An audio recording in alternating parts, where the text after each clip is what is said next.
welcome to Cook with Martina. நல்லா இருக்கீங்களா? The city that never sleeps. தூங்கா நகரம். Yes, the famous Madurai கறி தோசை தான் இன்னைக்கு நம்ம சமைக்க போறோம்.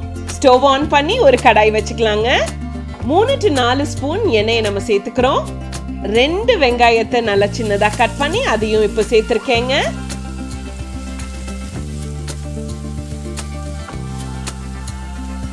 2 பச்சை மிளகாவை இப்போ சின்னதா கட் பண்ணி நான் இப்போ சேர்த்திருக்கேன். கொஞ்சம் கருவேப்பிலையும் சேர்த்துக்கலாங்க. மதுரையில ஃபேமஸ் என்னன்னு கேட்டா 1 2 அத்தனை இருக்குங்க. ஆனா மதுரைன்னு சொன்னாலே நம்மளுக்கு சாப்பாடு தான் மைண்டுக்கு வரும். நைட்டு எத்தனை மணிக்கு போனாலும் நம்மளுக்கு சாப்பாடு கண்டிப்பா உண்டுங்க. மதுரையை பத்தி பேசி சமையலை பத்தி மறந்துட்டேன்.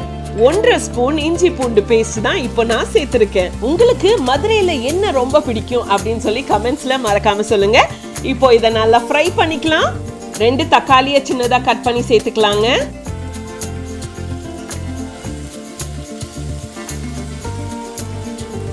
நமக்கு மதுரைனாலே கொஞ்சம் ஸ்பெஷல் தான். ஏன்னா பாதி குடும்பம் அங்கதாங்க இருக்காங்க. 1.5 ஸ்பூன் மிளகாத்தூள் இப்ப சேர்த்துக்கலாங்க.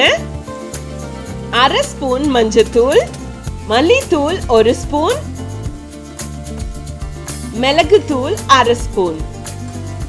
எல்லா தூளையும் சேர்த்தியாச்சு. இப்ப நல்லா ஃப்ரை பண்ணிக்கலாங்க.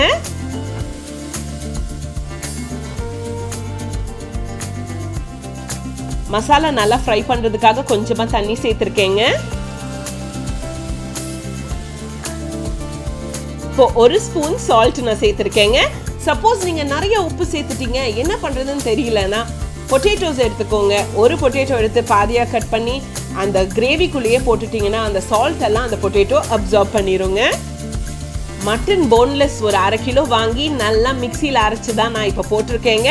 அண்ட் நீங்க எந்த கறியா இருந்தாலும் நீங்க சேர்த்துக்கலாம். இதே ப்ரொசீஜர் தாங்க. இதெல்லாம் சூப்பர் தாங்க. ஆனா இதை மிக்ஸ் பண்ணி எடுக்கிறக்குள்ள கை ஒரு வலி ஆயிடுங்க. பர்ஃபெக்டா நம்ம மிக்ஸ் பண்ணிட்டோம். இப்போ கொஞ்சம் தண்ணியை நம்ம சேர்த்து இதை நல்லா குக் பண்ண விட போறோங்க. ஒரு 10 மினிட்ஸ் மட்டும் லிட்டை க்ளோஸ் பண்ணி நம்ம குக் பண்ண விட போறோங்க. லிட்டை ஓபன் பண்ணி ஒரு 5 மினிட்ஸ்க்கு குக் பண்ண விடலாம். அப்படியே ட்ரை ஆகுற வரைக்கும். நல்லா ட்ரை ஆயிடுச்சு. இப்போ 1 ஸ்பூன் கரம் மசாலா சேர்த்துக்கலாங்க. ஃபைனலா கொத்தமல்லி சேர்த்து கார்னிஷ் பண்ணிக்கலாம். ஒரு முட்டையை வச்சிருக்கேன். இப்போ முட்டையை எப்போ சேர்த்து போறேன்னு நினைக்கிறீங்களா? இல்லைங்க, தோசையை சுட்டு அதுக்கு மேல முட்டையை வச்சு அதுக்கப்புறம் தான் அந்த கறியை வைக்க போறோம். அதுக்கு தான் அந்த முட்டையை அங்க வச்சிருக்கேன். ஸ்டவ் ஆன் பண்ணி தோசை கல்லை வச்சுட்டேங்க. இப்போ மாவு ஊத்திக்கலாங்க. ஊத்தாப்பத்துக்கெல்லாம் நம்ம சுடுவோம் இல்லைங்களா, அது போல நம்ம சுட்டுக்கலாம். கொஞ்சமா எண்ணெயை சேர்த்துக்கலாங்க. அண்ட் ஒரு முட்டையை நான் எடுத்து வச்சிருந்தேன் இல்லைங்களா, அதை எடுத்து நல்லா பீட் பண்ணி எடுத்து வச்சிருக்கேங்க. முட்டையை கொஞ்சம் கொஞ்சமா இப்ப சேர்த்துக்கலாம்.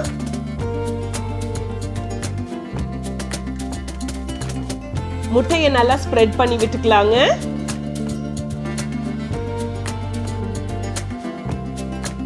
கறி எடுத்து நடுவுல கொஞ்சம் வச்சு அதை அப்படியே நம்ம ஸ்ப்ரெட் பண்ணி விட்டுக்கலாங்க.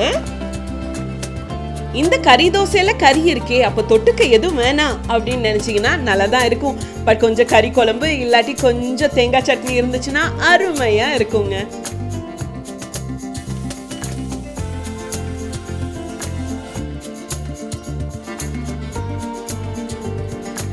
ஃபைனலா கொத்தமல்லி சேர்த்து கார்னிஷ் பண்ணிக்கலாம். மறக்காம குக் வித் மார்டினாக்கு சப்ஸ்கிரைப் பண்ணிருங்க. மதுரை கறி தோசை ரெடியோ ரெடி.